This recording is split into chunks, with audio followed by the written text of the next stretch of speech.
Perkenalkan, nama saya Karmelita Asrujandaru. Di sini saya akan mempresentasikan penugasan minggu kedua, pendidikan religiusitas. Poin yang pertama, penugasan video pertama. Ringkaslah kasih, video kasih, dan pengampunan. Ringkasan saya dimulai dengan pertanyaan, menurut Anda, apakah diperbolehkan mengasihi orang yang berbeda suku, ras, dan agama? Menurut saya, hal tersebut diperbolehkan. Banyak permasalahan kemanusiaan akan muncul ketika kita hanya mengasihi sesama suku, ras, dan budaya. Mengingat Indonesia adalah negara yang beragam, bangsa Indonesia akan mati apabila kita memandang orang berdasarkan sara. Kemanusiaan dunia pun akan mati pula apabila orang yang ada di dunia ini mencintai suku, agama, dan budayanya sendiri. Setiap orang saling membutuhkan untuk berbagi kasih satu sama lain. Orang perlu saling mengasihi, membantu, menjaga satu sama lain, dan saling support supaya harmoni bangsa dan dunia dapat terjadi. Poin yang kedua, saya akan menjawab pertanyaan yang ada dalam video. Tuliskan makna pengampunan dalam ajaran agama Anda masing-masing. Makna pengampunan dalam ajaran Katolik dapat diambil dari Mazmur 86 ayat 5. Sebab Engkau ya Tuhan baik dan suka mengampuni, dan berlimpah kasih setia bagi semua orang yang berseru kepadamu. Makna pengampunan adalah kebaikan hati dan kasih. Kasih dan pengampunan tidak dapat dipisahkan satu sama lain. Berdasarkan ayat tersebut, apabila Tuhan itu kasih, maka ia juga pengampun. Umat Katolik percaya bahwa dengan baptisan yang telah kita terima, membawa kita lebih dekat dengan Tuhan. Bahkan kita diangkat menjadi anak-anaknya. Umat Katolik adalah anak-anak dari Tuhan yang Maha Pengasih dan Pengampun. Oleh karena itu, sudah selayaknya umat Katolik menerapkan kesadaran tersebut untuk mengikuti teladan kasih. Apabila setiap kita memiliki kasih Tuhan, kita juga mengasihi sesama yang bersalah dan mengampuni mereka yang bersalah kepada kita. Kemudian poin kedua, penugasan video kedua. Ringkasan dari video pengampunan dalam agama-agama. Berdasarkan video pembelajaran, ada ringkasan yang dapat saya ambil. Yang pertama, makna kasih dan pengampunan sesuai agama secara universal dapat dilihat dari tradisi pengampunan. Yang pertama, apimi, muncul 140 kali dalam perjanjian baru. Kata apimi atau memaafkan di tradisi Kristiani itu tidak mudah. Misalnya di Matius mengampuni 77 kali. Kemudian kata sama dan meta dari bahasa Sanskerta, pengampunan adalah syarat harmoni dengan dunia. Kalau manusia sudah memaafkan manusia lainnya, maka ia dipeluk dengan harmoni karena tidak dipeluk lagi oleh jerat, kebencian, dan kemudian amarah.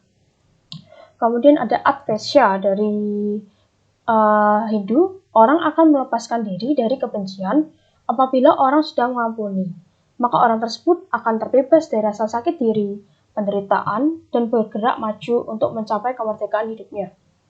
Kemudian al-rahim, berarti kalau kita mengampuni, artinya kita bisa menyembuhkan dan memelihara.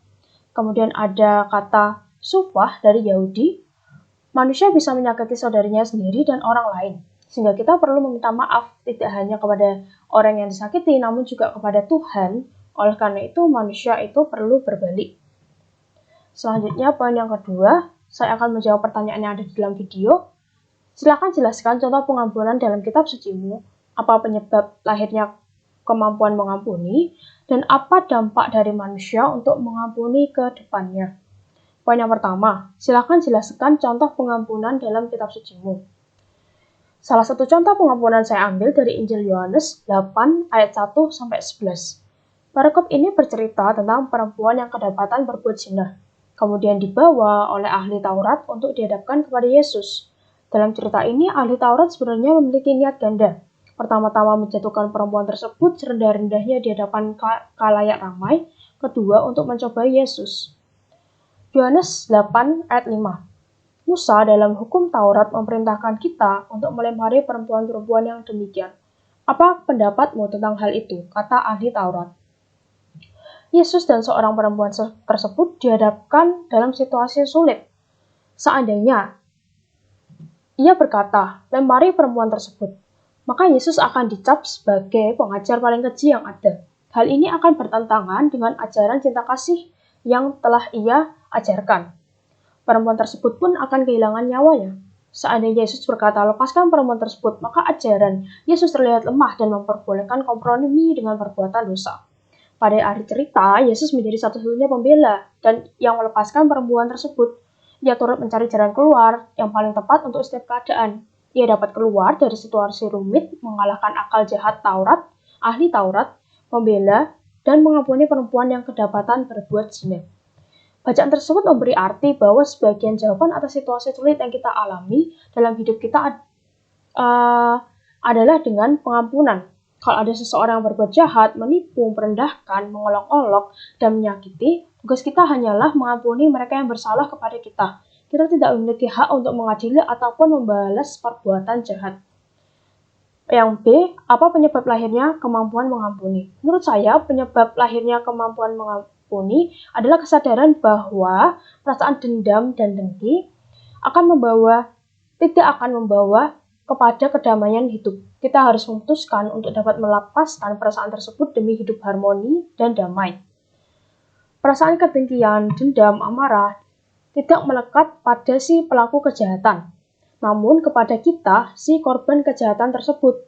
Oleh karena itu, apabila kita ingin lepas dari dendam dan hati yang tidak tentram, dibutuhkan kerelaan untuk melepaskan pengampunan kepada mereka yang bersalah terhadap kita. Yang C, apa dampak dari manusia yang mengampuni ke depannya? Dampak dari manusia yang mengampuni ke depannya adalah yang pertama, kehidupan lebih positif dan dapat melangkah maju untuk masa depan. Yang kedua, kehidupan yang selalu bertumbuh, lebih dekat dengan Tuhan. Yang ketiga, hidupnya selalu berproses dalam hal pengampunan sesama. Yang keempat, hidup penuh damai dan harmonis. Yang C, nilai atau kisah. Kemudian poin terakhir, poin ketiga, sebutkan nilai atau kisah hidup Sugio Pranoto. Pada bacaan kilasan kisah Sugio Pranoto, saya mengambil subbab Merdeka atau Mati versi Monsinyur Sugio Pranoto. Dari subbab tersebut terdapat nilai hidup dan teladan Monsinyur Sugio Pranoto yang dapat kita ambil. Salah satu nilai hidup yang sangat mengakar dalam diri Sugio Pranoto adalah spiritualisme dan nasionalisme. Pada periode mempertahankan kemerdekaan sekitar tahun 1950, bangsa Indonesia dihadapkan dengan kolonialisme yang akan melakukan pendudukan kembali di bangsa merdeka ini. Hanya ada dua pilihan, yaitu merdeka atau mati. Hidup merdeka sebagai bangsa kesatuan atau mati dijajah di bawah ancaman senapan. Para rohaniawan pada saat itu tidak melulu berkarya dalam pendidikan, kesehatan, dan paroki, namun juga bergerak di bidang perjuangan kemanusiaan dan kerakyatan.